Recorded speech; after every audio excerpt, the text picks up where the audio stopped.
One mother who's a St. Joseph native is reflecting on the release of her first children's book after a soft launch. For new author Kristen Rogers, life-saving surgery by doctors and a community of support during one of the most challenging times of her family's life are the reason that her daughter and her children's book are thriving today. Cameron Montemayor has that story. In the midst of an emotional roller coaster for her family almost 9 years ago, St. Joseph native Kristen Rogers remembers searching through countless books and struggling to find the perfect one to comfort her 18-month-old daughter, Charlotte. After months of eagerly awaiting the arrival of her new baby sister, Tilly, Charlotte was confused why her sister wasn't able to come home and why her parents had to spend so much time away at the hospital. She knows we're not there. She knows something's not right. Mommy's not picking her up or taking her to daycare. We've got other people coming in and helping. She knew that the baby was out of my tummy, but where is she? She's not here.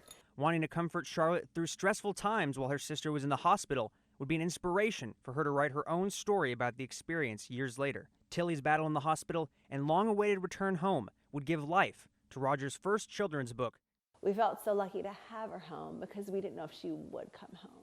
During her pregnancy with Tilly, Rogers remembers looking at the demeanor on her nurse's face during a sonogram appointment for Tilly and thinking that something was up. It wasn't until 31 weeks into her pregnancy that Rogers and her husband Sean learned exactly what was going on with their daughter. Tilly was dealing with a rare and severe heart defect called Epstein's anomaly, something that occurs in just 1 out of 100,000 births. Just a few days later, Rogers was admitted to the hospital and told the baby had to come out.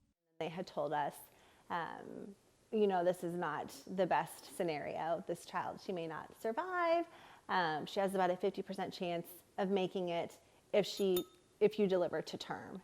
Despite the odds, Tilly was born 9 weeks early and immediately rushed to the NICU. Doctors told him she would need to have surgery at some point to repair her heart, but health complications forced them to do the surgery earlier than normal to save her life.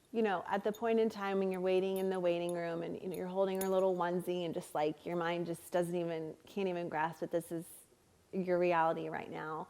As the hours stretched in the waiting room, Rogers received an update that Plan A for the surgery wasn't working. Surgeons would have to pivot to Plan B.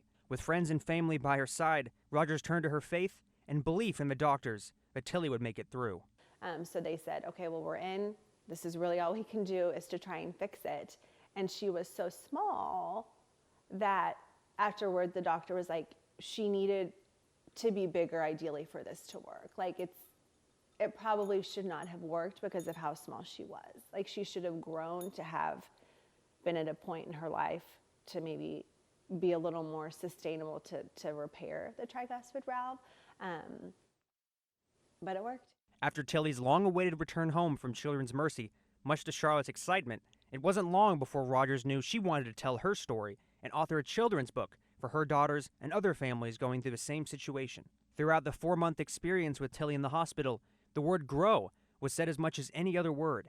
It made it all the more fitting when Rogers titled her debut book, Grow, Baby, Grow. I think it encompasses, a child just waiting and begging, for their new best friend to come home. And lots of times that doesn't happen and they have to wait and they don't understand why because they're just little kids. From the smallest details like the dandelions they saw outside the hospital to the mom's heart-shaped necklace, it meant a great deal to Rogers to see everything with their lives intertwined with the book. I remember the first time she sent it over. As you can tell, I get emotional, so I cried. I was just like, I called my husband up. I was like, it's perfect. I was like, it's just perfect. Outside of her husband and her mom, she kept the book largely a secret from everyone else. So my husband didn't realize that I had a printed copy to give him at Christmas. And so it was pretty special.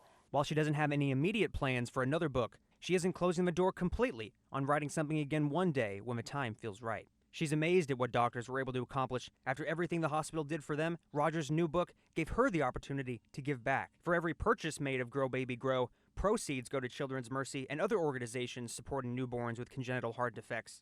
And so, we just thank Children's Mercy and Dr. Patushko, who I don't think is there anymore, but all of the cardiologists and everybody who took care of her, the nurses and everything, because without them, we know she wouldn't be here.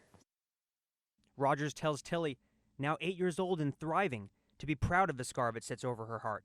It serves as a reminder of the life-saving work performed at Children's Mercy and the large community that rallied around her. The family often devotes their time now to supporting hospital events, fellow friends, and other efforts for families impacted by congenital heart defects.